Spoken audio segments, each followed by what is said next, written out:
Right now, around half of you aren't actually here.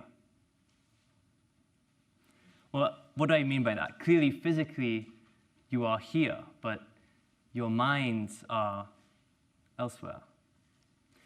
The other day, I came across a really scary statistic. According to a Harvard study, we spend around 47% of our day away from the present moment, distracted. That's pretty insane. That's crazy. Our attention is one of our most valuable resources, and it's finite. That's like saying we live our day on a battery that says it's full, but is really only charged halfway. And why could that be? Could it be perhaps because we are losing the art and ability to focus in today's day and age? But focus, what even is that really? It's like this quasi-mystical force that we all share, an energy that we can shape, transmute, and direct at will. Without it, we'd be paralyzed by the sensory overload that we receive from all the stimulus that comes at us from all corners.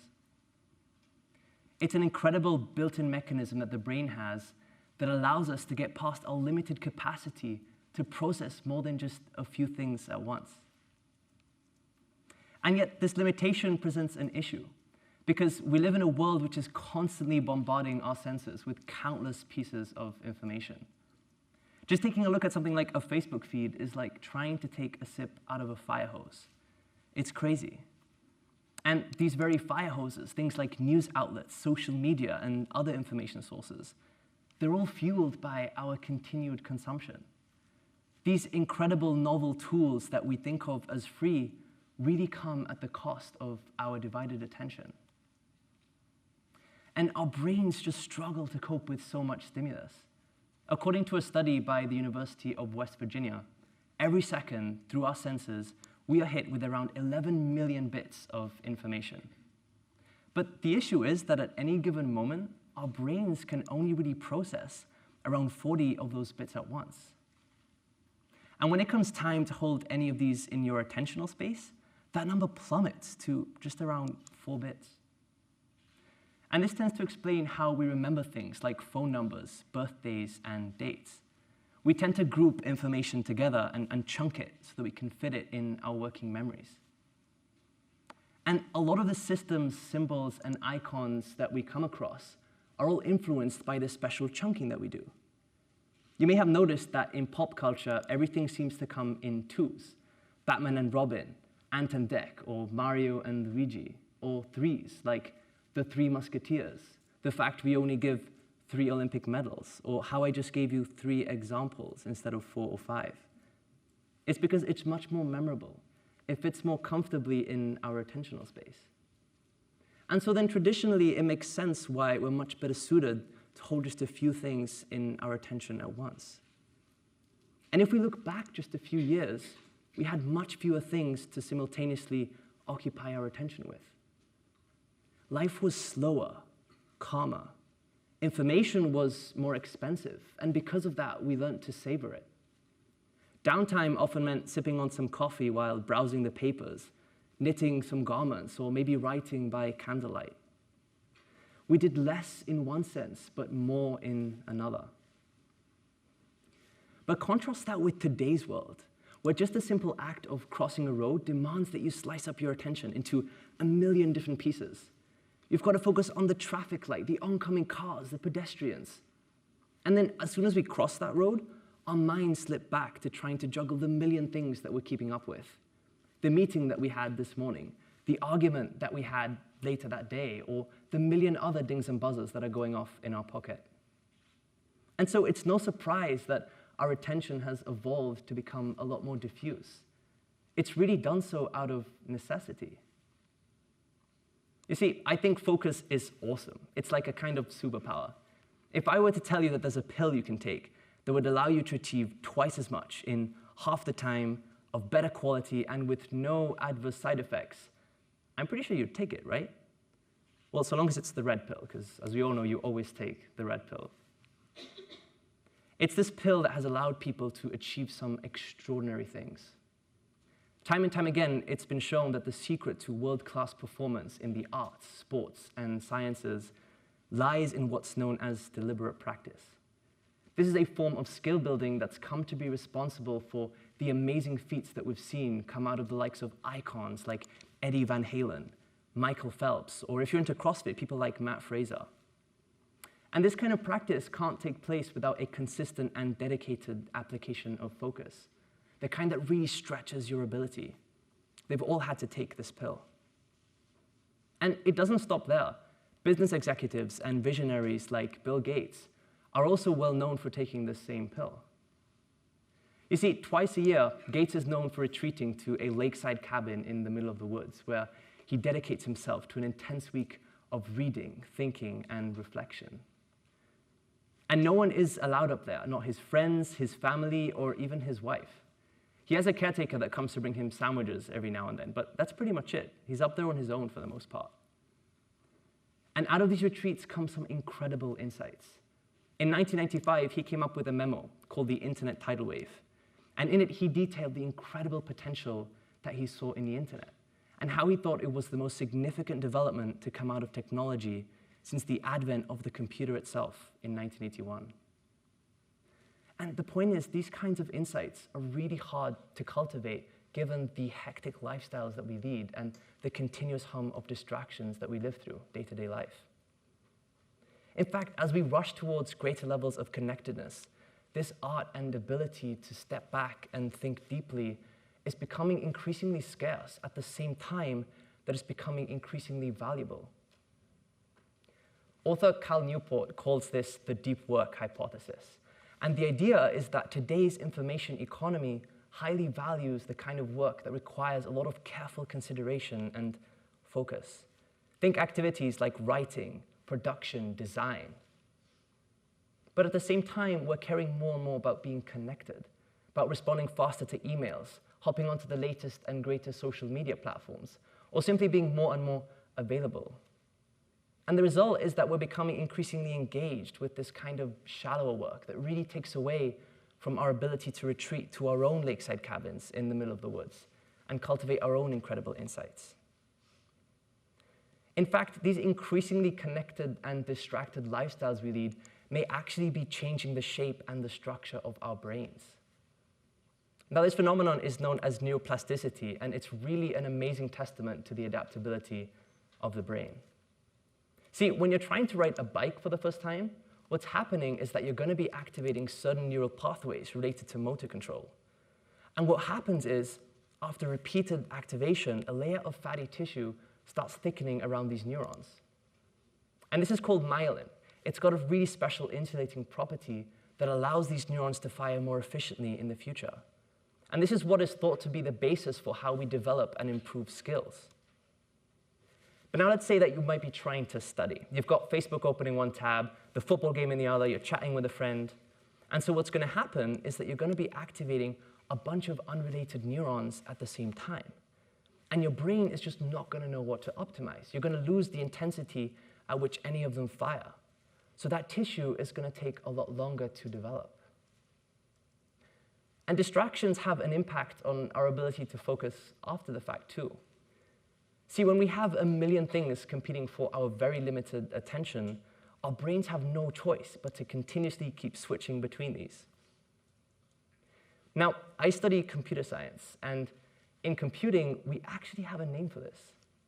It's called context switching, when your computer is rapidly switching between tasks. And although sometimes necessary, there's a reason why we try to avoid it. It's because it takes a lot of time. There's an associated cost every time we need to bring something into and out of our working memory. In a world with so many competing demands and expectations of connectedness, we're becoming required to diffuse our attention just simply as a means of getting by. And it's threatening to rob us of our ability to think deeply and to work with intent on the crafts that truly drive and inspire us. So, is there anything that we can do about that then? How can we reclaim our focus and achieve things that we never thought possible? Well, the digital age that we live in simply hasn't prepared us to concentrate. So if we want to get around that, we need to consciously train and condition ourselves to do just that. See, we're surrounded with so much stimulation these days that we don't even recognize what it's like to be bored anymore. We avoid the sensation like the plague. Every dull moment is instinctively filled with a quick glance at our smartphones, a post on Instagram, or a quick nugget of information. But the issue is that the secret to being able to avoid distractions and to be able to focus longer may actually lie in spending more time being bored. Now, I know that might sound a little odd, but hear me out. See, boredom is the sensation that we experience when we suddenly transition from a level of really high stimulation, stuff like watching Netflix, checking out social media, or gaming, to a level of lower stimulation, like reading and writing, stuff that isn't as exciting. And our brains are wired to constantly seek new and novel sources of information. So this sudden change can be uncomfortable, painful almost. And so over time, we've become much less accustomed to being able to spend longer stretches of time in this lower stimulation space. And so it's really impacted our ability to work and think deeply on things. Next time you may be stuck in line at a supermarket, or you're left alone at the dinner table for a brief moment, try to resist the urge to fill in that dullness. Be with boredom for a little while, and be present. I know it can be a little uncomfortable, painful almost, but the reward is worth it, because you'll be training yourself to spend more time in this lower stimulation space, and your capacity to work on things that really matter to you will improve. And if you can't remember what it's like to even be bored, you've got the last few minutes to look back on. You're welcome. It's hard, not least because it requires willpower and self-control, but it takes a great deal of energy and effort. If you're not used to spending a lot of time in this lower stimulation space, you'll notice just how much the brain will resist focus. It'll come up with all sorts of thoughts, reasons, and excuses to take you out of a state of concentration. And no one is immune to this. I'm certainly not. Just as I sat down to write this, my brain thought it was the perfect time to start reciting Miley Cyrus lyrics. I mean, I'm all about that party in the USA. Don't get me wrong, it's like my favorite song. But this was a horrible time, and my brain just wouldn't shut up. It's just the perfect example of the kind of thoughts that our brains will throw at us when we try to crack down and focus. Sure enough, though, after some time, these thoughts quiet down and our minds give way into a state of focus. But it's really crucial that we fight off these thoughts at least long enough for that to happen. Concentrating is a skill, and with that same neuroplasticity I mentioned, we can help rewire our brains to help us get better at it. And tapping into the kind of mental resources we need to deploy an intense focus can require some level of sacrifice. Not just in a practical sense, but making grand gestures, like leaving your phone behind as you go out for dinner, waking up a little bit earlier to block out some time to focus, or even doing something as drastic as quitting social media can help create the kind of internal signals of importance that will let you summon the energy to deploy a really intense focus. Remember how I mentioned I studied computer science earlier? Well, you'd probably expect that a lot of us are really connected to our devices and whatnot, just itching for the day we can upload our minds to the cloud or something, right? Well, I mean, after all, we're largely responsible for the tools that help to connect and keep us connected. But what you might find is that a surprising number of us lead quite disconnected lives. I, for instance, am unapologetically disconnected. That was my grand gesture. A while ago, I decided to take a step back from gaming, Netflix, and social media to try and live life a little more old school. I wanted to value the conversations I had in person more and take in my information from rich sources, like from books. And what I found was, after some time, after the noise died down and the withdrawal symptoms gave away, I didn't find some level of monastic enlightenment like you might expect, but my brain, it started to change. Thoughts about my next witty tweet or urges to surf the web online were soon replaced with ideas. Ideas for tons of little side projects that I wanted to start working on, and a little bit more time and space to actually work on them. I was a lot happier knowing that I was spending more time on things that I really cared about. And a lot of other computer scientists are growing quite disconnected too. That deep work idea that I mentioned earlier, that came from a computer science professor, Cal Newport. And Donald Knuth, another famous computer scientist that practically wrote our Bible, The Art of Computer Programming, he refuses to even have an email. If you want to get in touch with the guy, you've got to write him a letter, and he might get back to you every 3 months or so. I mean, that's pretty crazy. That's insane. Can you imagine what it would be like to meet one of us at a bar these days? Yo, dude, we got to link up. You're on like Facebook or WhatsApp or something? Nah, bro, I'm afraid it's carrier pigeon for me. It's fascinating, and somewhat ironic, too, how the architects of the connected world can seemingly end up being so disconnected.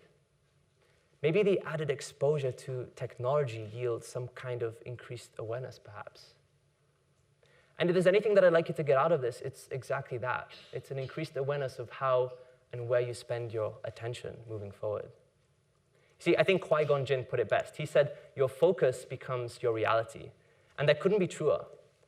Where we place our attention determines the kind of person that we'll eventually become, and it shapes our very experience. So be ruthless about what takes up your attention. Spend it wisely and with intention, and you'll notice that life becomes a lot richer and meaningful at the same time. I'd like to end with a quote from Steve Jobs. A lot of you might be familiar with this line. He closed his 2005 Stanford commencement address with, "Your time is limited, so don't waste it living someone else's life." Except, I'd like to add to that and suggest that it's also our attention that's limited, so we shouldn't waste it living somewhere else. Thank you.